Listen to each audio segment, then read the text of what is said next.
ഇതിനിടയിലാണ് ലോക് പോളിന്റെ സർവേ വരുന്നത്. ഹിന്ദി ഹൃദയഭൂമിയിലടക്കം ബി.ജെ.പിക്ക് വലിയ തിരിച്ചടി ഉണ്ടാകുമെന്ന് സർവേ ഫലങ്ങൾ പറയുന്നു.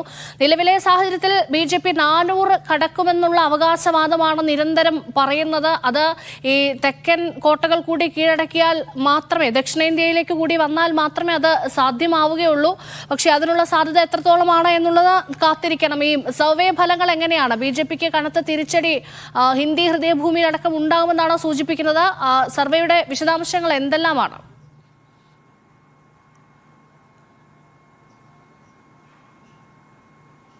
രേഷ്മ, തീർച്ചയായിട്ടും ലോക് പോൾ സർവേ, അതായത് വളരെ വലിയ രീതിയിൽ വിശ്വാസ്യത ഉള്ള ഒരു സർവേ ഗ്രൂപ്പാണ് ലോക് പോൾ. നമുക്കറിയാം, കർണാടക തെരഞ്ഞെടുപ്പുമായി ബന്ധപ്പെട്ട് കൃത്യമായിട്ടുള്ള സർവേ ഫലങ്ങളായിരുന്നു ലോക് പോൾ പുറത്തുവിട്ടത്. അതും പ്രകാരമാണ് ഇപ്പോൾ 14 സംസ്ഥാനങ്ങളിലേക്ക് നടന്ന അവരുടെ സർവേ റിപ്പോർട്ടുകൾ കഴിഞ്ഞ ദിവസങ്ങളിൽ പുറത്തുവിട്ടത്.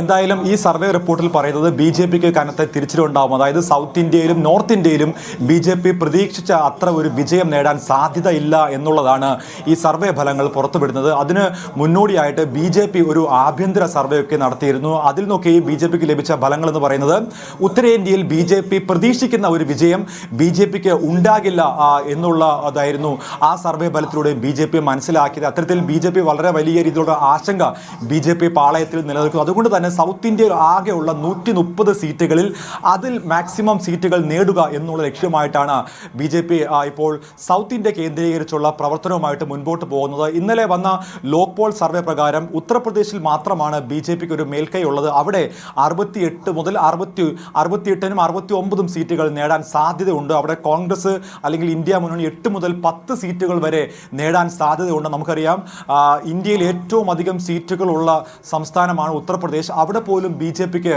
ഒരു ചെറിയ തിരിച്ചടി ഉണ്ടാകും എന്നാണ് ലോക് പോൾ സർവേ പുറത്തുവിട്ടത്. അതുപോലെ ഗുജറാത്തിൽ ഇന്ത്യ മുന്നണി 3 മുതൽ 5 സീറ്റുകൾ വരെ നേടും. അതുപോലെ NDA 21 മുതൽ 23 സീറ്റുകൾ വരെ നേടും എന്നാണ് സർവേ പറയുന്നത്. ബീഹാറിൽ നിതീഷ് കുമാർ തിരിച്ചെത്തിയതിനു ശേഷം ബീഹാറിൽ ഒരു വലിയ നേട്ടം ഉണ്ടാകുമെന്ന് പ്രതീക്ഷിച്ചിരുന്നു. പക്ഷേ അത് പ്രാബല്യത്തിൽ വരാൻ സാധ്യതയില്ല എന്നാണ് ലോക് പോൾ സർവേ പറയുന്നത്. ബീഹാറിൽ NDA 24 മുതൽ 25 സീറ്റ് വരെ നേടാൻ സാധ്യതയുണ്ടെന്നാണ് ബീഹാറിലെ സർവേ ഫലം റിപ്പോർട്ടുകൾ പറയുന്നത്. ഇന്ത്യ മുന്നണി 15നും 16നും ഇടയ്ക്ക് സീറ്റുകൾ, 15ഓ 16ഓ സീറ്റുകൾ നേടും എന്നാണ് ബീഹാറിലെ ലോക് പോൾ സർവേ ഫലം പറയുന്നത്. മറ്റൊരു കാര്യം പശ്ചിമ ബംഗാളിലാണ്. പശ്ചിമ ബംഗാളിൽ തൃണമൂൽ കോൺഗ്രസ് വളരെ വലിയ മാർജിനിൽ സീറ്റുകൾ നേടുമെന്നുള്ള സർവേ ഫലങ്ങളൊക്കെയും മുൻപ് വന്നിരുന്നു. പക്ഷേ ഇപ്പോൾ ലോക് പോൾ സർവേ ഫലം പറയുന്നത് 26നും 28ഉം സീറ്റുകളാണ് അവിടെ തൃണമൂൽ കോൺഗ്രസ് TMCക്ക് നേടുക. ബി.ജെ.പി 11നും 13നും ഇടയ്ക്ക് സീറ്റുകൾ നേടുമെന്നും അതുപോലെ കോൺഗ്രസ് 2നും 4നും ഇടയ്ക്കുള്ള സീറ്റുകൾ നേടുമെന്നാണ് ഈ ഒരു സർവേ ഫലം സൂചിപ്പിക്കുന്നത്. ഒഡീഷയിലാകട്ടെ ബി.ജെ.പി 11നും 13നും, BJD 7 മുതൽ 9 സീറ്റ് വരെയും, കോൺഗ്രസ് 1 അല്ലെങ്കിൽ 2 സീറ്റുകൾ നേടുമെന്നാണ്. അതുപോലെ തമിഴ്നാട്ടിലെ കാര്യം പറയുകയാണെങ്കിൽ 39 സീറ്റുകളും ഇന്ത്യ മുന്നണി നേടുമെന്നാണ്. കേരളത്തിൽ 19 സീറ്റുകളും UDF നേടും എന്നാണ് ഈ സർവേ ഫലം സൂചിക്കുന്നത്. തമിഴ്നാട്ടിലും കേരളത്തിലും കർണാടകയിലും ഒക്കെയും നിരന്തരമായിട്ട് സർവേ നടത്തുകയാണ് ഈ ലോക് പോൾ. ഞാൻ മുൻപ് സൂചിപ്പിച്ച പോലെ തന്നെ ലോക് പോളിന്റെ വിശ്വസനീയമായിട്ടുള്ള ഒരു സർവേ ഫലം തന്നെയാണ്. കർണാടകയിലെ തെരഞ്ഞെടുപ്പുമായി ബന്ധപ്പെട്ട് ഏറ്റവും കൃത്യമായിട്ടുള്ള സർവേ ഫലം പുറത്തുവിട്ടത് ലോക് പോൾ തന്നെയാണ്. അതുകൊണ്ട് തന്നെ ഇതിൽ ബി.ജെ.പിക്ക് വളരെ വലിയ രീതിയിലുള്ള തിരിച്ചടി ഉണ്ടാവുമെന്നാണ് മനസ്സിലാക്കാൻ സാധിക്കുന്നത്.